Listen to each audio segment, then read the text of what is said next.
remembers the game show Family Feud? With two families competing, the host would ask a question. For example, we surveyed 100 audience members asking, what's your favorite college football team? One family hits the buzzer and shouts out, Arkansas Razorbacks! The other family shouts, Notre Dame! Bing, bing, bing!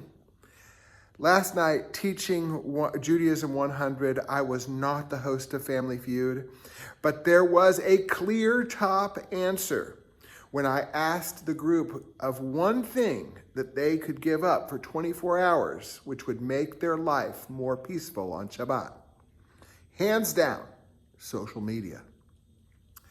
The word stress was on several people's lips as they described what they would seek to avoid. They're not wrong. Scrolling through Facebook, I see that people are angry. Yes, the algorithm has a lot to do with that. But it's also true that my friends, whether in the United States or Israel, include plenty of unhappy souls. The posts from Israel are mostly photographs from demonstrations where humongous crowds are gathered to protest the ongoing war in Gaza.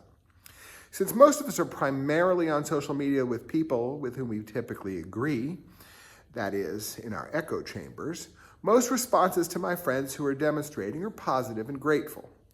Sometimes, though, an angry response disparaging the protesters as patriotic can be seen. Robust debate is a good thing.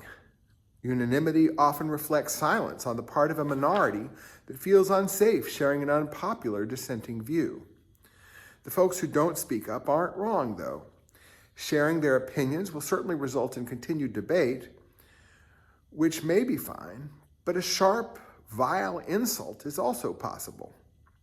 People can be very nasty. The Central Conference of American Rabbis Code of Rabbinic Ethics says, public disagreements between rabbis should be stated in terms of disagreements about issues and avoid personal attack. Lashon hara, often translated as slander or malicious gossip, is equally unacceptable. Suffice it to say that even among rabbis, the admonition is too often ignored, and experience teaches that we are far from alone. The Israeli protest movement is laudable. Demonstrators carry Israeli flags, and increasingly yellow flags representing the demand for hostage release. I've walked around the part of Tel Aviv where tens of thousands, sometimes more, gather in protest at least weekly. And I've noticed that even the flower beds are flourishing. Those demonstrators are nonviolent. Even vandalism doesn't happen, the only exception coming when protesters burn tires to block roadways or counter-protesters attack the demonstrators. Admittedly, the people speaking from the stage do not have nice things to say about Prime Minister Netanyahu and his government, but that's to be expected in a democracy. They do engage in personal attack, but only on public officials who are fair game. In recent weeks, the number of Israelis protesting has swelled to nearly 1 million, about 10% of the population, equivalent to nearly 35 million Americans. Try to imagine 35 million Americans taking to the streets, protesting the way the Trump administration carries out its immigration policy, or discriminating against transgender folks, for example, or a couple of years ago to protest the porous southern border or the chaotic end of the war in Afghanistan under President Biden. Americans sadly lack the ability to gather in mass protest peacefully. Vandalism and violence, not to mention the response, would be horrifying.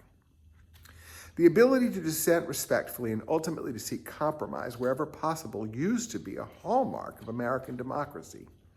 Admittedly, ours is not the only era of American history when dissent has been more pointed.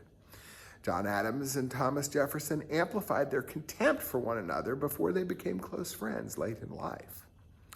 And America tore itself apart over slavery.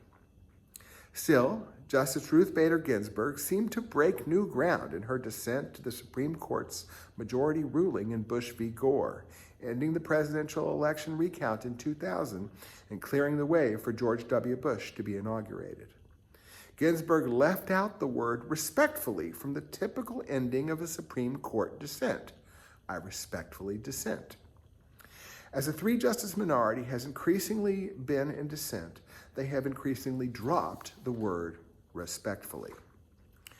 We could certainly make too much over one word.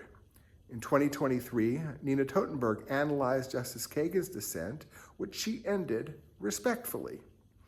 And Chief Justice Roberts' response to it, when the court invalidated President Biden's student loan forgiveness program.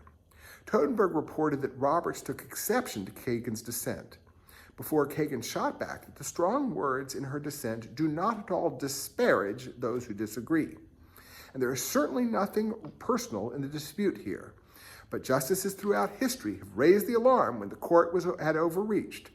It would have been disturbing and indeed damaging if they had not. The same is true in our own day. Our Torah portion this week, Shof'tim, is focused on judges and the justice system. Near the beginning, we read the immortal words, Tzedek, Tzedek, Tirdof, justice, justice shall you pursue. The repetition of the word tzedek, justice, has many interpretations, including a Talmudic interpretation, when we learn that one mention of justice refers to a decision based on law and the other to compromise. In our own court system today, a verdict is sometimes reached by judge or jury, but more often, cases end with a settlement in a civil court or a plea bargain in criminal matters. That is, a compromise result that each party can abide. Not long ago, I ended a long-running conversation with a former student over Israel and Zionism. The dialogue had been civil and friendly.